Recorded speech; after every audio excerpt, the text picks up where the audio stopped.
Wow. You're here? This is going to be awkward. On the air everywhere, this is New England Broadcasting. Wow. Welcome to the Ron Van Dam Show. Hold on tight. Things can get a bit weird, if you like that sort of thing. I didn't think you were going to listen to this. Whatever. I did not see that coming. I did not see that coming.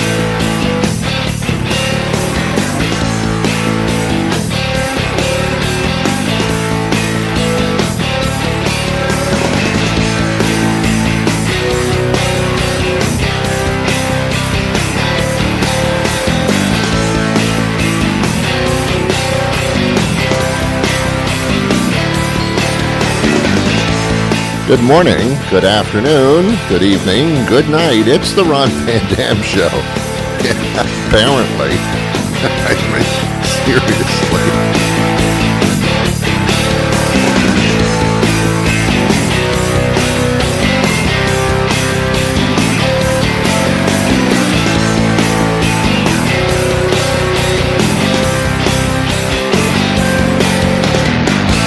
All right. Sit back, relax, grab a cup of coffee, a cup of tea, whatever your liquid libation may be in the morning, and join us as we take a look at the world around us. As much as it's a pleasure to be with you, the pleasure is actually all yours. And now, here's your host, Ron Van Dam. Thank you very much. Welcome to the program. This is quite an honor for me to be able to talk to you for a half an hour without you saying anything back to me whatsoever. This is fantastic. But this is what you chose to do, so here I am. Now, I know you could just turn me off any second, but please, please don't. Please don't. As a matter of fact, in order to keep your attention, I'm just going to hold up a picture of a puppy dog. Aww. You can't see it. What, are you kidding me? You can't see that. But you can imagine that beautiful little puppy dog face, that face of innocence, the large eyes, a little goop dripping from the inside of their eye down their little snouts, and you can't. No. I know. Welcome to the program. Here's an interesting thing going on. The January 7th, 2019 issue of the New Yorker. Do you get that? No, you don't, do you?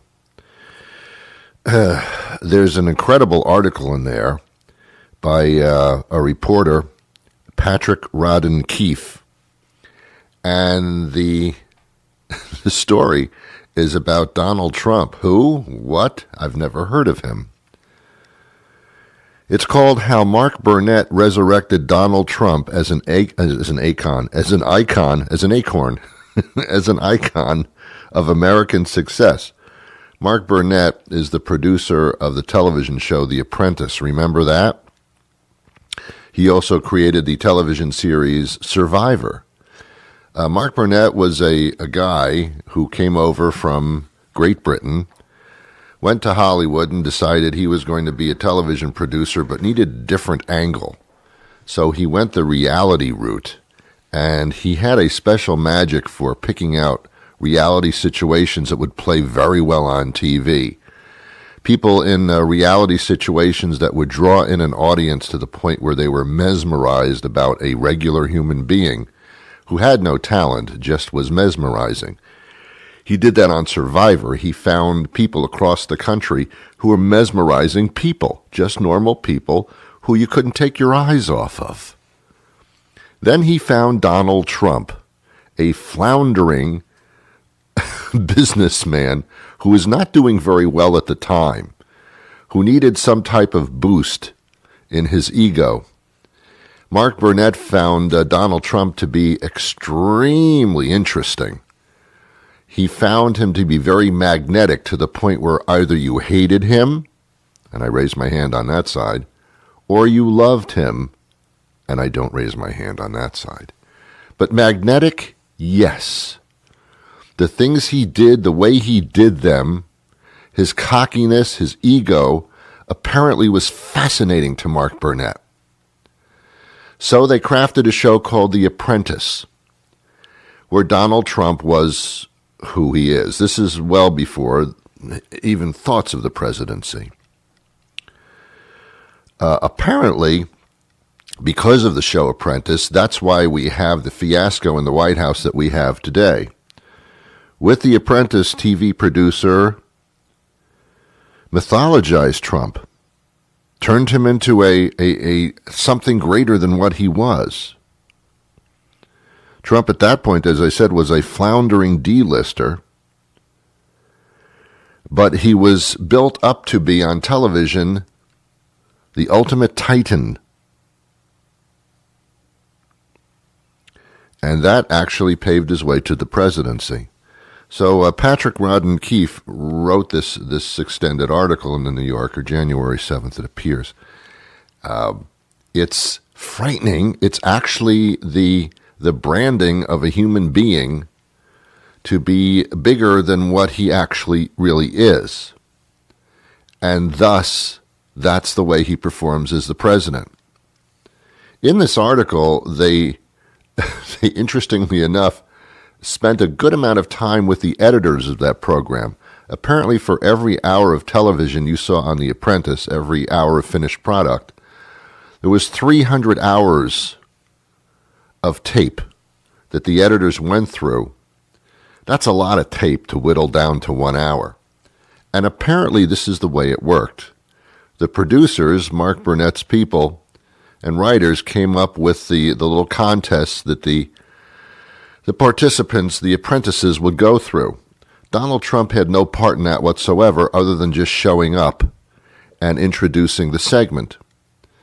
Donald basically showed up for the boardroom firing thing at the end of the program, at which point Donald Trump was given a script to read.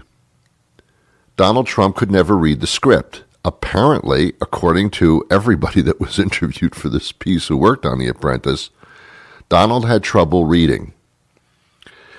That, coupled with when he could read a very simple script, it sounded like he was reading a very simple script. Donald had absolutely no ability to look normal at all. He basically, to this day, I personally wonder if Donald Trump can read. I really do. I don't think he can. And if he does, he has trouble comprehending what his eyes are supposedly looking at. That's why when you see Trump speaking as president, if he's reading off a teleprompter, it looks like a second grader on a stage at a school play. I am the tree, and I will go into the forest, and I shall be amongst nature. That's what he sounds like. Yet when he's not reading a script, he can just go on forever with all these crazy and mix-up words. He's not a literate man, let's face it. Those who support him say, well, that's good. He's just like us. No, he's not just like me.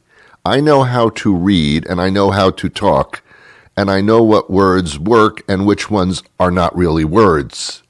And I know how to put them together because I went to school. So he's not just like us. Maybe he's like you, but he's not like me. And he's the smartest man in the world, right? Yeah. In any event, it's a fascinating article. Trump would fire people at the end of the program, and he would just do it on his own. They wouldn't tell him who to fire. And he would fire somebody, and the writers would look at each other, and the editors would look at each other and say, why'd they fire him? This person did the best job. Because Donald has always gone by his gut. And when you eat McDonald's and Burger King every day, you're going to go by your gut because that's the thing that leads you. So that's the way he rules his kingdom called the United States. Anyway, fascinating article, how Mark Burnett resurrected Donald Trump as an icon of American success. The New Yorker. Thought I'd tell you about it. I personally, I don't know what kind of, I'm still pinching myself in the morning like that was one hell of a dream that seemed like it lasted years and years. Oh no, Ron, it's real. I'm living through a reality show that I wish to change the channel on, but I cannot. Nonetheless, Trump, just a few days ago, yesterday actually, went to Iraq, and he addressed the troops and signed Make America Great Again hats. I'm surprised he didn't sign the boobs of female officers. That would have been disgusting, but not beyond him. He gets confused. At one point, he started throwing out rolls of toilet paper to the troops, and they say, Don, no.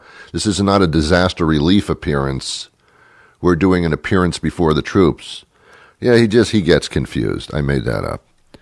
Anyway, he did say that he wants to pull troops out of places, and not a great idea, Don. Not a great idea.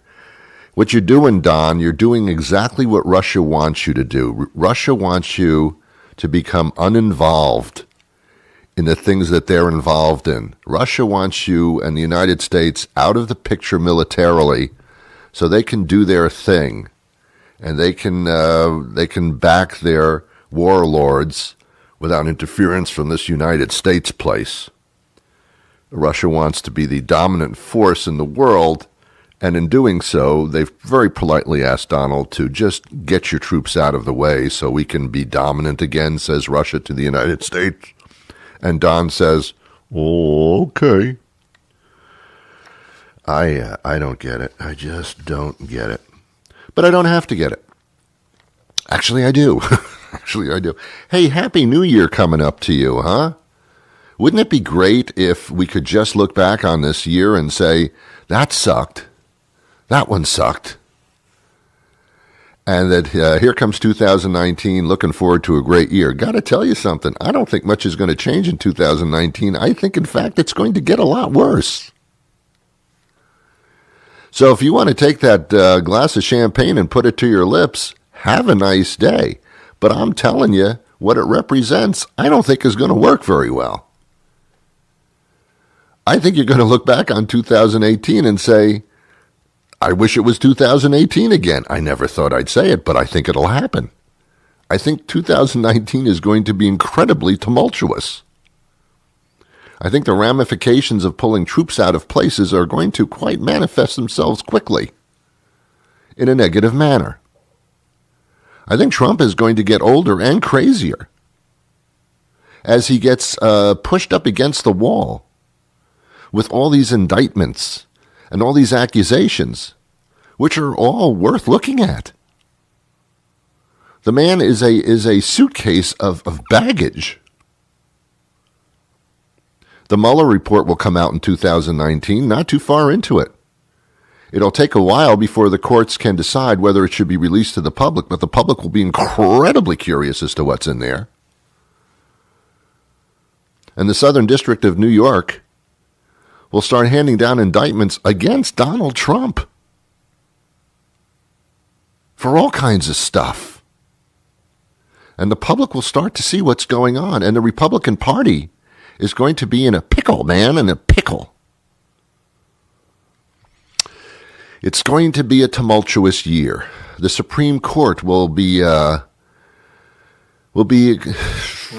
requested many, many times to figure out some of these incredible constitutional battles involving whether Donald Trump is jailed, indicted, removed, whatever. It's going to be a tumultuous year. Other countries will test us to see where the crazy leader is going to go.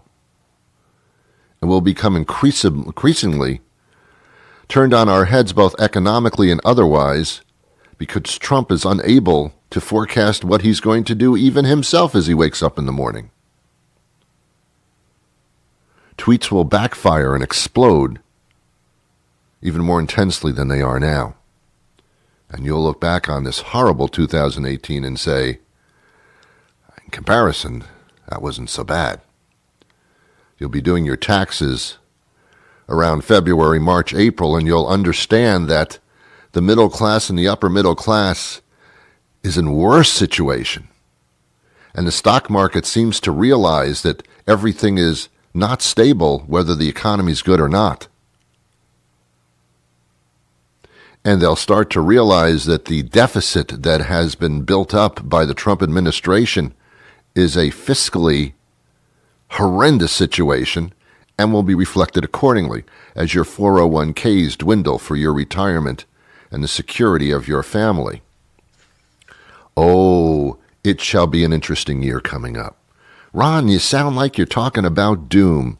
No, it's not doom. It's more painting a reality that I hope doesn't happen.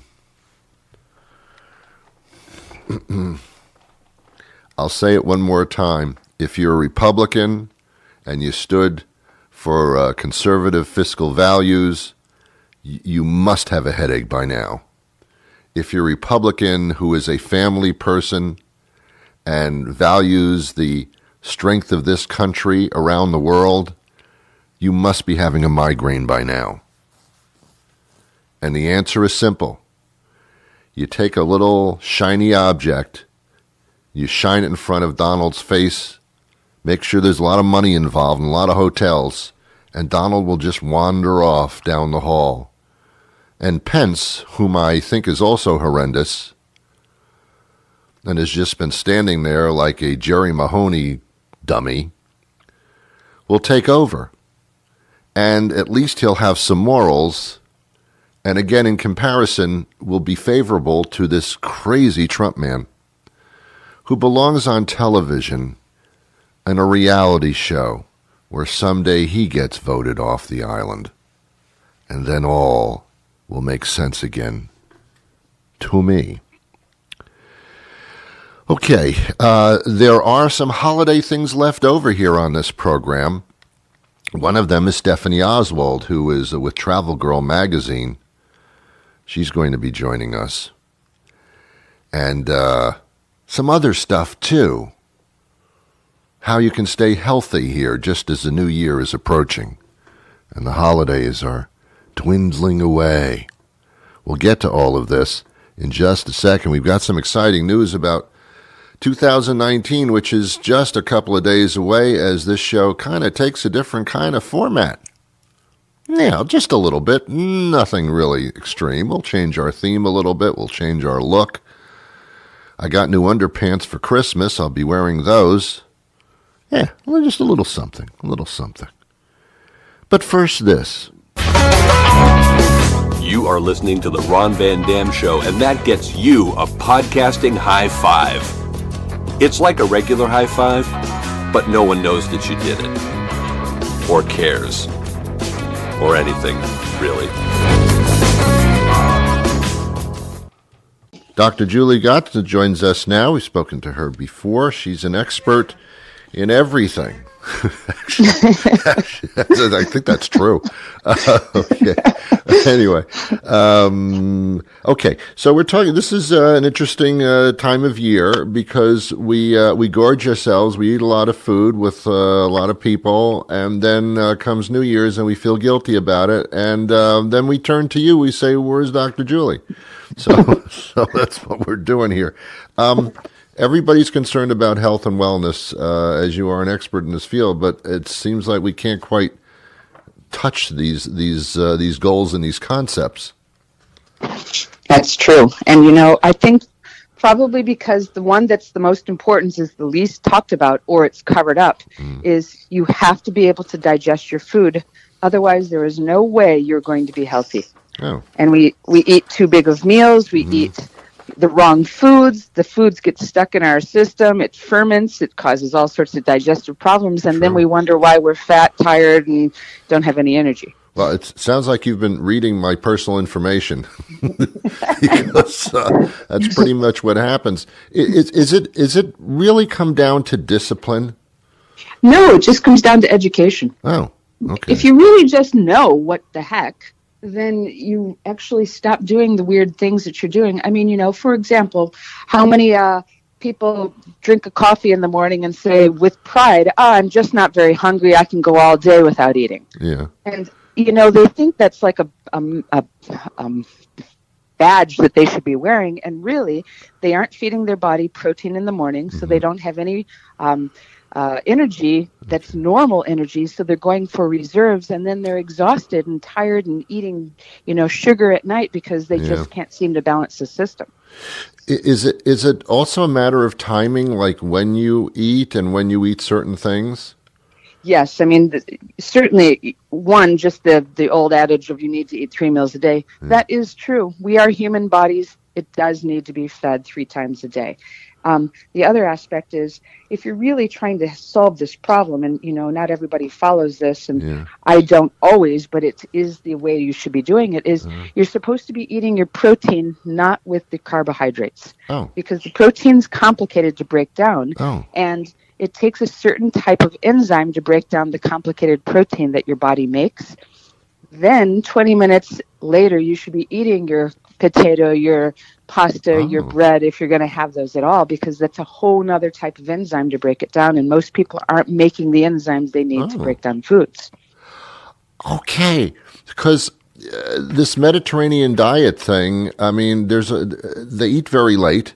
Eat meats and vegetables and things, and yet they lose weight, and we do the same thing here, and it doesn't work. Is it because they extend the meal to a longer period of time? There's probably 2 reasons. One, they've been doing that long enough, so the body's going, great, we understand. Just protein's going in, we can break this down. They have a healthier source of food in general that's not all crapped out. It's more fresh things. They probably haven't done so much to the soil on all their growing things. And on top of it, because of that, now they have a healthier system, and they've been doing it for so long that the system actually responds quickly to that sort of eating. So I mean, I was brought up on meat and vegetables. I know I'm not supposed to have a large portion of meat, but, make a larger amount of vegetables. But those are 2 food groups. Do they complement each other? Should they be eaten separately? They do complement each other. And okay. So they just don't have quite the sort of, war going on to try to compete with breaking down one or the other. All right. So pastas, rices, potatoes, separate food group stuff. You got it. Okay. And in general, it's just not that great a food for us in the first place. All right. So, nobody got healthy eating pasta. All right. Okay. No, they didn't, but they sure were happy. That's the problem. Pasta to me is like potato chips. It never stops. What about eating when you're hungry and not eating when you're not hungry? Is that right or wrong? I mean, it's pretty right, but you also have to start off the day with something. So if you're starting off the day with a nice protein, an egg, sausage, bacon, I don't care. The protein is the importance. And, generally, if you do that, you're going to be hungry appropriately. It's, we've spooled our system to such a level at this point that cup of coffee and the donut out the door, then we have to have the cookies at the office, and then we have to have the next thing that's showing up, and then we pick at some weird lunch, and it just becomes a bit of a roller coaster. All right. Now, what about supplements? Do they help? Do they aid in digestion? And a lot of us have acid reflux, acid indigestion. Gas is like a major problem for most people. I mean, is that the way we eat? Can we supplement somehow to make that feasible? Yeah, I wouldn't know how to doctor without supplements. Oh, okay. And the problem being in this country is we are devoid of things in our soil. We don't have good habits in. Right. And the one thing that I pretty much put every single patient on for 27 years is enzymes. And enzymes extraneous go in, you take them with your meal, they break down your protein, your carbohydrates, your fats, your sugars, and now you can actually absorb up to 70% more of your meal when you take the correct type of enzymes. And that you can't say enough about it. And I've fixed more things over the years of everything you've just mentioned simply by having these people take the enzymes that they need. Now, most people have heard the word enzymes before. Many can't spell it. What are you talking about when you say enzymes? What would I be looking for? Well, you have enzymes that you're supposed to be making. You make protease to break down protein, and amylase to break down the carbohydrates, and lipase to break down fats. But because we're not as healthy, we're not as efficient as we should be, we're lacking these enzymes. So when people go to buy enzymes, they're not made equally. The one that I've used is called Absorbate Platinum, and it's by a company called Nature's Sources. Well, I've heard of that. And it's wonderful. You can take these enzymes with a meal. You can take them in between meals, and it helps with breaking down inflammation in your joints. Oh.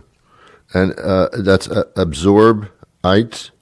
It's Absorbate okay. Platinum. Okay. All right. And you can get onto the website, which is naturesources.com, or you can call a 1-800 number, which is 1-800-827-7656. And if you use the code radio, you can ask for some free samples, or you can have 20% off your first order. Fine. Totally safe? Totally safe. They have them in forms for children as well. Oh, okay. All right. Does this actually, I mean, it may not actually help you lose weight, but it may satisfy you more? It does both. On Thanksgiving, I put a bowl of Absorbate out for all my friends and family. And what they do is throughout the day, I've educated them. They take a couple with the cheese and the crackers. They take a couple here. They take some with the pie. And at the end of the night, we're playing games and nobody's laying on the couch wanting to tap out. And it's because they have actually broke down their meal. Oh, wow. Okay. Yeah, it's simple. Yeah, well, it's simple when you know. That's right.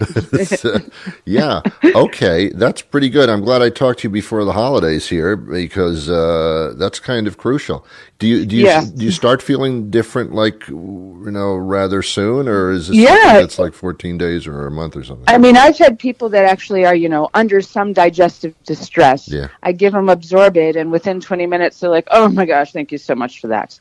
And, you don't want to wait till you get there. And, when you start to take these enzymes, you start to go, maybe I need one. All right, it's a small meal. Wow, I ate a lot. I think I'll take 3. Wow. And you start to see the difference, but you do lose weight because you're actually absorbing more food. Think about it, 70%, up to 70% better absorption. That simply means you're not going to have stuff sitting in your gut making you fat and tired. Yeah, that's true. That's pretty important. And it's also important, I guess, what you eat. That old adage, you are what you eat, is kind of like comes around and bites you, I suppose. It really does. Yeah. Okay, very good. Well, I can stop taking like 50 boxes of Gas-8 every week. Or it's Gas-X. You ever hear of Gas-X? Yes. Oh, my goodness, yes. Without that, I'd probably be writhing in pain. It's true. And, you get this Absorbate in normally, and you will really see a difference. And it's cheap comparatively to having to take something forever that's not really helping you. Well, I don't want to treat something that I already have. I'd rather avoid getting it to begin with. That's right. All right. Well, you've been valuable information. Give me that location where I can get more information about everything here. Sure. It's naturesources.com, or the 1-800 number is 1-800-827-7656. And don't forget to use the code radio. You get 20% off your first order or free samples. That's pretty cool. Now, this person here, this Dr. Julie Gatza, how do I follow her stuff?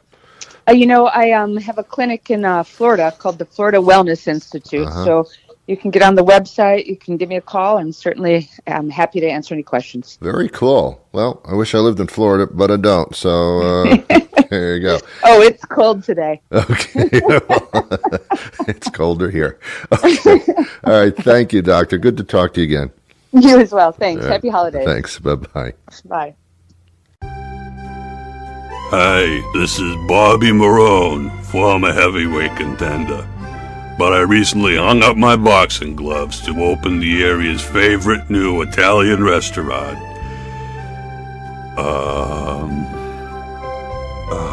It's Headshots, Bobby. Headshots, right, Headshots. This time of year, everyone is getting ready for their holiday parties.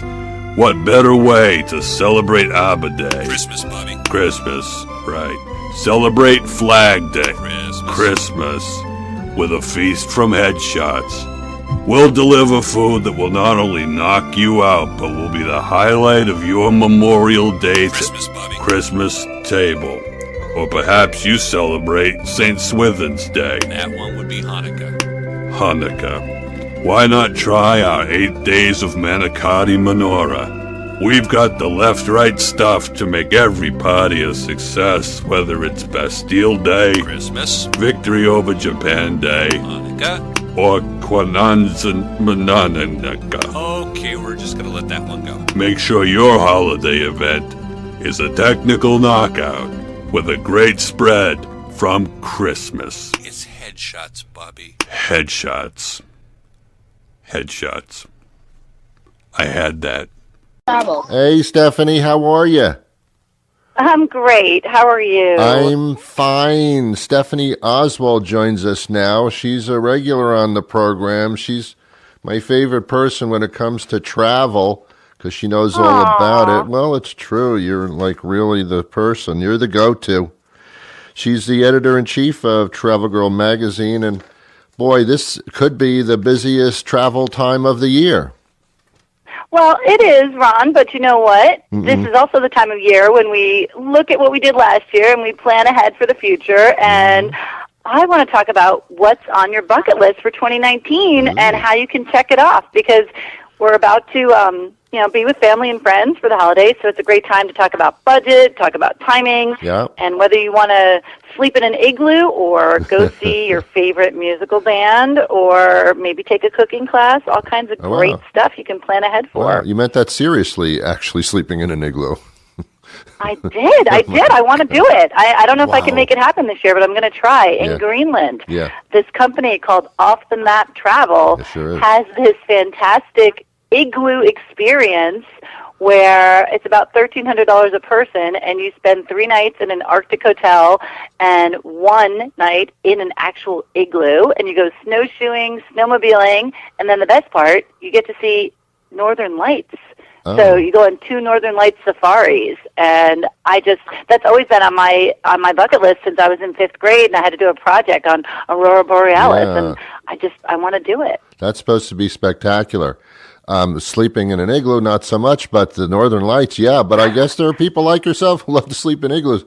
Personally, I do. I just so turn the heat cozy, off. And you get a reindeer blanket, and just turn the heat off. Turn the heat off in your apartment. It's the same thing. Okay, so and a lot of people do escape during what they call the boring winter months, especially when you're in the Northeast. You want to get out. Yes, that's true. I mean, if you don't want to head, but that's what I'm saying. Go even further north. Go embrace the winter. Go ice skating. Go snowshoeing. Go snowmobiling. I mean, I just think that can be so much fun. But it is also a time to plan for the months when we do want to get out in the great weather, and that's when the fabulous music festivals happen. Like if you're a country music fan, the Carolina Country Music Fest, first weekend of June, and it's in Myrtle Beach, South Carolina. Again, a chance to go to a destination, experience some fabulous music, and Alabama, of course, got their start in Myrtle Beach, playing at the Bowery. And now they're like the greatest country music band in the world, and they are the headliners. There's also Dierks Bentley, Midland, Mitchell Tenpenny, Florida Georgia Line. I love them. So we've got all the states there: Florida, Georgia, Alabama. But that's going to be a great, great concert. And it's June 6th through the 9th in Myrtle Beach, South Carolina. And you can go there, enjoy the country music, and then go to the beach. 60 miles of coastline, go play some golf, or go to Brook Green Gardens, which is one of my favorite places. Now you're talking my speed here. All right. Are you ready for that? I mean, it's just such a fun time. And I just think if you've never been to the Carolina Country Music Fest, that should definitely be on your list. That's a good one. If you are a country music fan. That's a good one. What else do you have in the bag? Well, if you're just any kind of music fan, you also need to have the New Orleans Jazz Fest on your bucket list. And this year, in particular, Ron, it's our 50th anniversary. So they are pulling out all the stops, and the rumor has it, and I'm pretty sure it's true, that the Rolling Stones are going to be there this year. So definitely, if you have not been to Jazz Fest, that's the last weekend of April, first weekend of May, so you can go to both the Jazz Fest and the Carolina Country Music Fest. Get those off your bucket list, but it'll be a really good time. All right, now you're talking some good stuff here. Oh, Yeah, and it's not just about the music. That's the thing. You go to these country music festivals or these New Orleans Jazz Fest, and you enjoy the music, but then you get to explore the city and the food and the culture. And at these festivals, there's always artwork. There's always local food. And it's just an opportunity to really get to know a place when they are, at their best. Yeah. They're, like you said, forget the doldrums of winter. This is they're bright and shiny. They make sure that the tourists and the visitors who come for these events are treated like royalty. Well, especially with the events, sometimes you have to get tickets early, otherwise you're going to be shut out or get horrible seats or something. So this kind of is the time to get them while they're there.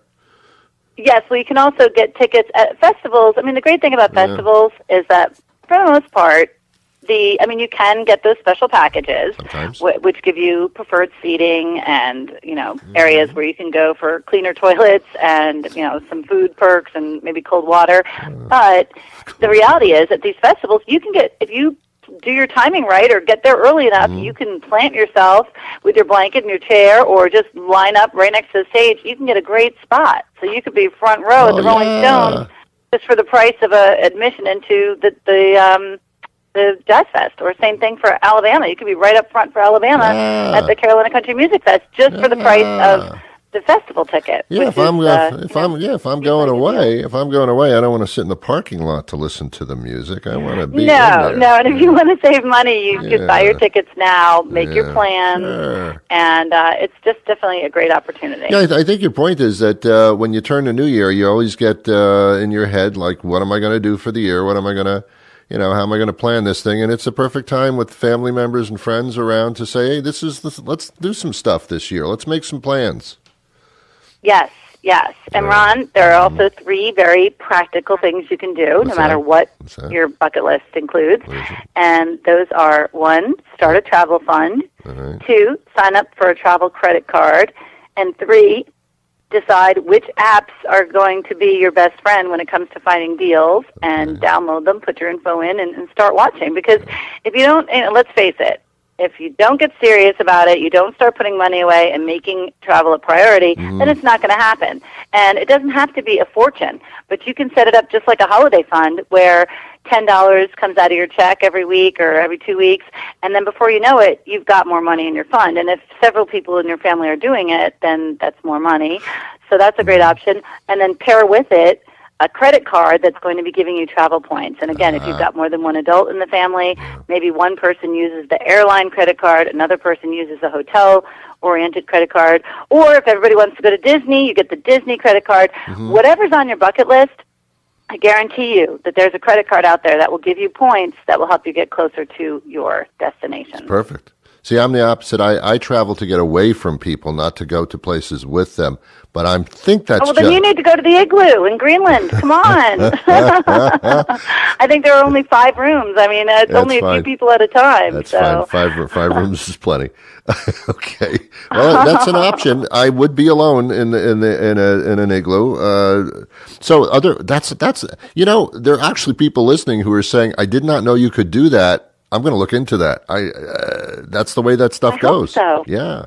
All right. I hope so, because I really think, and you know what, in all seriousness, solo travel is always on the rise. And sometimes you do want to explore and travel with yourself. And if you've got multiple personalities, hey, you won't be bored. You you just need to make sure somebody knows, if you are going to go on a solo trip, make sure somebody that you care about and who cares about you has your itinerary. Make sure that if you've worked with a travel agent or with a company online, that you've got their information and you've also emailed it to yourself so that you have it handy if you need it. And then also, make sure that if you are traveling to a foreign country, then you should register with the embassy, or make sure at least that you know where the embassy is, just in case something were to happen and you needed to get in touch. Well, all these tips and all these ideas and some others, many others actually, are available on the website, Travel Girl Magazine. Give us some places to go to get more information. Sure, Ron. Yes, our latest issue, Travel Girl Holiday Winter, has Bobby Flay on the cover, and inside, if you're looking to go to a cooking school, if that's on your bucket list, we have several of them. There you go. Everything from Tennessee to Maine to Florida. great ideas if that's something that you want to do. And a lot of people do have that on their bucket list, but that's one of our features in this issue. You can go to Travel Girl Inc., TravelGirlInc.com for that. If you want to check out more about sleeping in an igloo, go to offthemap.travel. If you want to find out about the lineup for Jazz Fest, which hasn't come out yet, but it will, so keep checking back, it's NO for New Orleans, NOJazzFest.com. And if you want to find out about Carolina Country Music Fest and everything happening at Myrtle Beach, and if you are in that area by chance, they've got a lot of great light shows, one that ends this weekend, but it's one of my favorites at Brook Green Gardens, and that is visitmyrtlebeach.com. Wow, that's a lot. That's a lot of stuff. She's the expert. Go there whenever you travel and whenever you're thinking of traveling and what to do and how to do it properly. It's all there. Always good to talk to you. We'll talk to you next time around. You too, Ron. Take care, and I'll see you in the new year. Yeah, I'll see you in the igloo. Yes. All right, bye-bye. Well, there you go. You have been incredible through this whole experience. Let me tell you that. You're just fantastic.